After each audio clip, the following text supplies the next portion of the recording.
Screw move. Clippers by one. No timeouts. Here's Davis. The other way into traffic. And if it goes, it's over. And the Clippers have survived.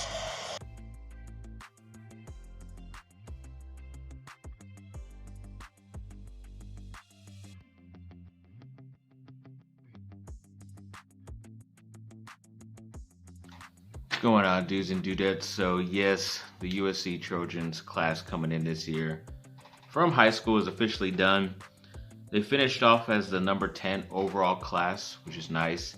Definitely helped out with some of those transfers, but when it comes to the Pac-12, they finished number 1 overall as a team, which is good. And then, as I mentioned in the transfers, they finished number 1 overall as well.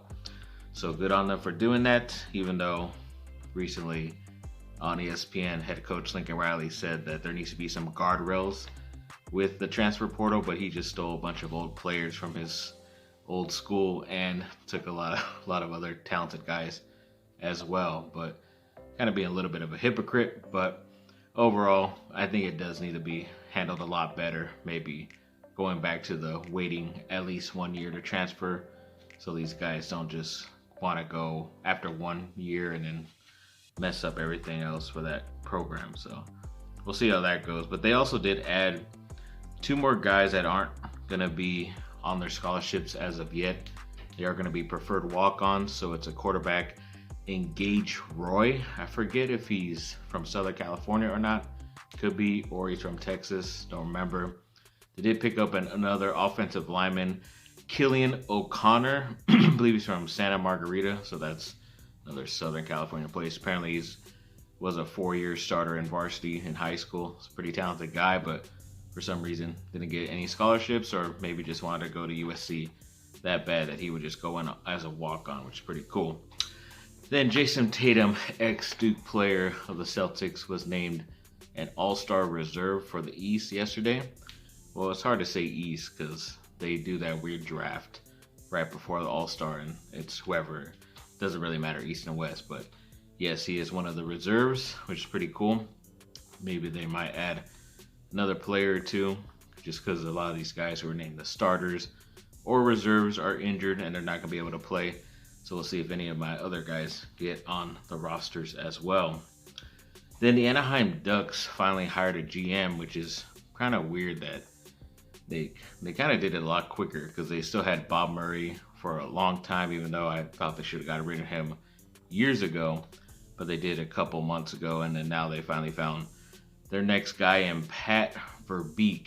He's been an assistant general manager with the Detroit Red Wings, I believe, and he was also next player for them as well, so he knows the game.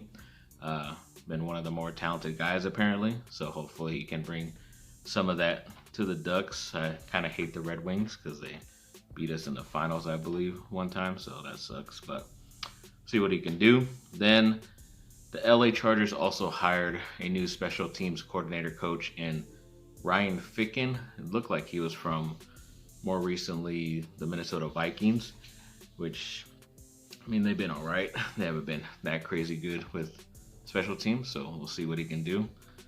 And then when it comes to USC basketball yesterday, yes, they were able to pick up the victory on the road in Arizona, playing against Arizona State, and they won 58-53.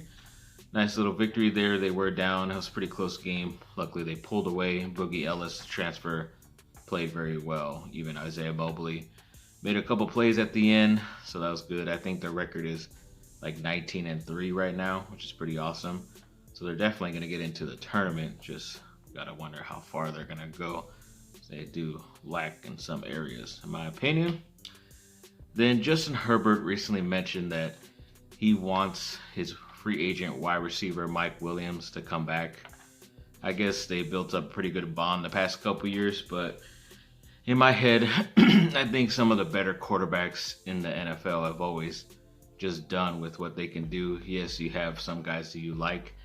Mike Williams is not a generational type of guy like, say, Aaron Rodgers with Devontae Adams or Peyton Manning with a Marvin Harrison. He just got lucky because then they drafted his replacement, Reggie Wayne, a couple years earlier, and then it was Peyton Manning and Reggie Wayne. So you could always do with what you have. You gotta be able to play with anybody. You can't just always stick with some of these average guys, even though you're friends with them. It's the NFL, so you gotta, it's not show friends, it's show business, is what I've heard.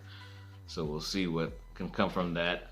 They still can use a franchise tag on him, but I think that tag will cost them like $18 million, which is quite a bit for a guy who might not even stay after that 1 year. So I don't think they should do it.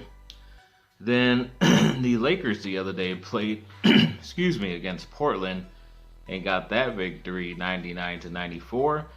It was looking pretty bad, especially with a team that doesn't have their best player, but also the Lakers were missing LeBron James as well, but luckily Anthony Davis was there. And the past like 3 or 4 games that he's been playing, he's been averaging like 30 plus points, 15 rebounds, shooting like 50% from the field, something like that. It's been pretty crazy, but yes, luckily he stepped up quite a bit, and they're barely winning, but yes, they are winning. It just sucks that they played a back-to-back last night. They had to just stay in LA to play the Clippers, but still, it's still a back-to-back, and they ended up losing that game. It was pretty close. It was really crazy ending. They finally got up. They missed the very last second shot by Anthony Davis, and they lost by 1, which sucked, but overall, you kind of like the fight, even though it's like, how could they let the Clippers get up by almost 20 points at one point in the third quarter when Clippers are missing 2 of their stars and the Lakers were technically only missing 1. So you gotta do a lot better with that.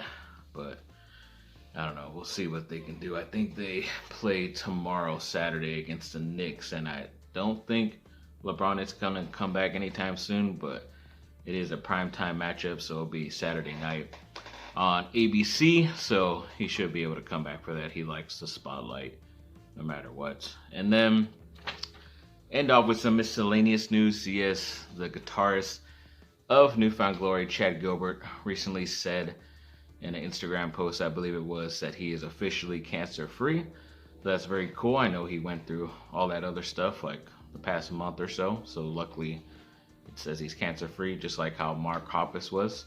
Another guy from some of the bands I've liked most of my life were affected. So yes, definitely very glad to hear that. So yes, thanks for watching, people. Like, subscribe, comment down below. Let me know what y'all think. Have a great rest of your day. Bye.